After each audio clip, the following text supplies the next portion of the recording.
这是中国最惊险的徒步线路，位于重庆市巫山县，从巫峡口蜿蜒而上，直抵长江三峡12峰中的灯笼峰顶。12千米步道沿山脊线开凿，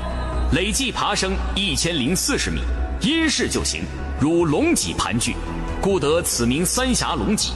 全程串联文峰、关镇、水塔等景点，徒步难度适中，完成全程大约需要5小时，亦提供4000米半程的轻量选择。值得一提的是，此步道夜间攀爬不设灯带，并且对公众免费开放。行走在三峡龙脊之上，可左眺浩瀚长江，路望巍峨群峰，将巫峡的壮阔风光尽收眼底。